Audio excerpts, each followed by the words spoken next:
You know that moment. You've been there 1,000 times. You're trying to log in, maybe buy something, or just post a comment. And bam, you're stopped. You're met with this tiny little challenge. It might feel like just another annoying hoop to jump through, but that small interaction, it's actually the front line of a massive, hidden war for the soul of the internet. Verify you are human. We all know it, right? It's so common it's practically background noise. You click the box, you find the traffic lights, you try to figure out what that wavy text says. We just do it. But have you ever really stopped and thought about what it's actually asking? And maybe more importantly, why? See, this isn't just some random pop-up. You should really think of it more like a checkpoint, like digital passport control. It's a gate, and it's specifically designed to separate us, the humans, from this invisible army that's constantly trying to break in. This simple little prompt is the lock on the door to an internet that was built for people. And that gets us to the heart of it all. There is a constant, relentless, and almost entirely invisible battle being fought every single second, all across the web. It's a war between the people running the websites trying to keep things in order and these automated programs that are basically designed to create chaos. So who's the enemy in this war? Bots. A bot is really just a piece of software that's built to do stuff online automatically. Now, some of them are good. They index websites for search engines or they let you know when prices drop. But a whole lot of them are malicious. They are absolutely the antagonists of this story. And this, right here, this slide lays out the two sides perfectly. On one side, you've got human intent.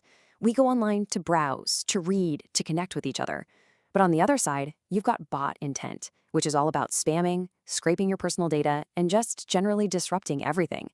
The two goals could not be more different. And make no mistake, this is not a small-time fight. The stakes are incredibly high.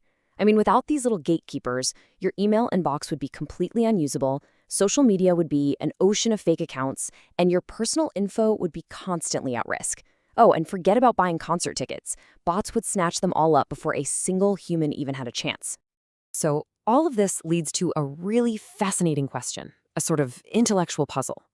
If you need to build a gate that only lets humans through, how do you design the key? How do you create a test that a person can pass in a second, but a super powerful computer just can't? How do you outsmart the machine? The whole thing really just boils down to this one simple but actually pretty profound question. The answer to this is the secret sauce behind every single one of these verification systems. What's a total blind spot for a machine that is just second nature to you and me? Well, the logic is actually pretty straightforward. It works in 4 basic steps. First, you're given a task, right? Like pick out the storefronts. Second, it has to be something a human finds really intuitive. Third, and this is the absolute key, that exact same task has to be incredibly difficult for a computer. If you can check all those boxes, boom, your human identity is verified. It's a really common misconception that these tests are meant to be tricky for us. They're not. They're actually designed to exploit the fundamental differences between the way we think and the way a computer thinks.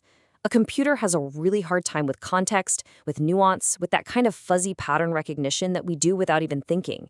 So the test isn't about fooling you. It's about exposing the machine's limitations. But of course, this story doesn't end there. Not even close. This whole thing is a constantly escalating technological arms race. It's a super high-stakes game of cat and mouse, where for every clever new lock somebody invents, there's a team of programmers on the other side working day and night to build a smarter key. The cycle usually starts out pretty simply. The developers create a test, maybe like reading some of that distorted text, and for a while it works great. But then, the bot makers catch up. They use powerful AI, they train their models on millions of examples until, guess what? Their bots can actually read that distorted text better than most humans can. The defense is broken.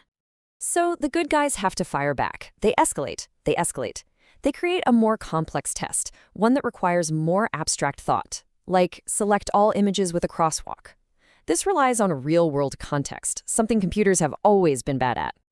And the cycle just keeps going. With huge leaps in image recognition AI, the bots get smarter. They learn what crosswalks are and buses and traffic lights. The defense gets broken all over again, and the creators have to go right back to the drawing board. This relentless cycle, this back and forth, it forces us to look ahead and ask a pretty tough question.